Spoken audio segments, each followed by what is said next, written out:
It's a phrase that billions of people say every single day. La ilaha illallah. There's no God but God. But have you ever stopped to wonder if just saying the words is enough?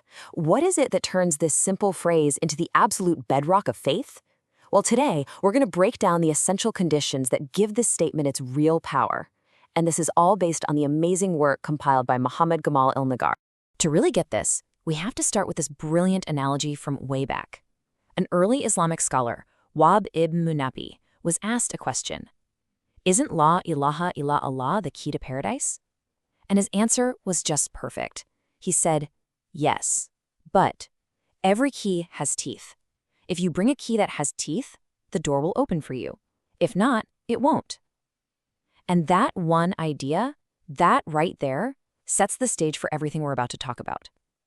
The statement is the key for sure, but a key is pretty useless without its teeth. Okay, so that analogy just makes you wonder, right? If our declaration of faith is a key, what in the world are these teeth? What is it that actually turns a phrase you say out loud into something that can unlock the gates of paradise? Well, those teeth are the conditions that give the declaration its true weight and meaning. And listen, these aren't just some arbitrary rules someone made up. They are the core principles that scholars found by looking deep into the Quran and the teachings of the Prophet. They're what takes mere words and turns them into a living, breathing creed. And what's so cool is that scholars have actually pinned down exactly what these teeth are. They've laid out 7 specific conditions that you have to meet for that key to actually work in the lock. So let's dive in and take a look at them one by one. The very first tooth is al-ilm, which means knowledge.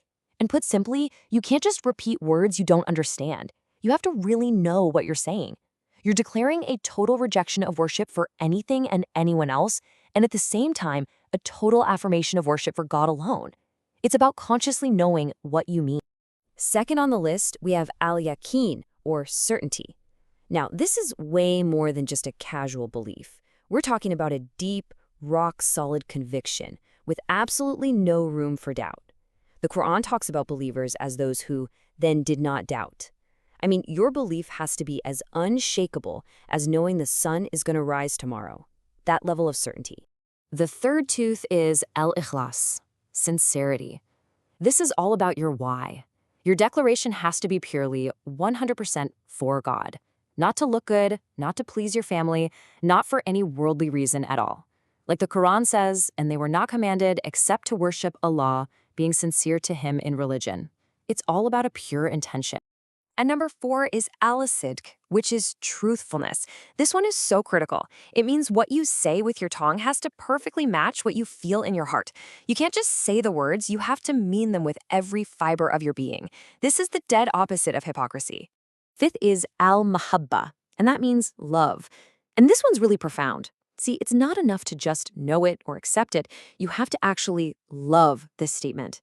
You love God. You love what these words stand for. And you love the people who believe in them. This love isn't just a warm, fuzzy feeling. It's the fuel for your entire faith.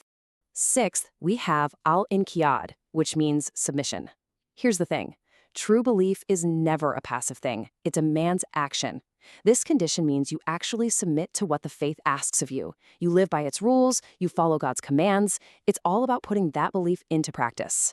And the 7th and final tooth is al-qabul, or acceptance. This is about accepting the declaration and everything that comes with it, with your whole heart, without any resistance. The Quran tells us about people who reacted with arrogance when they were told to say these words. Well, true acceptance is the exact opposite of that. It's a humble, total embrace of this truth. So there you have it. Those are the 7 teeth of the key. You've got knowledge, certainty, sincerity, truthfulness, love, submission, and acceptance. When you have all of those together, you have a complete framework for what it really means to declare your faith. But let's pump the brakes for a second. You might be thinking, wow, that's a lot. Why all the internal stuff? Why can't I just say the words and be done with it? Well, to really get why that's not enough, we have to look at one of the clearest examples in history.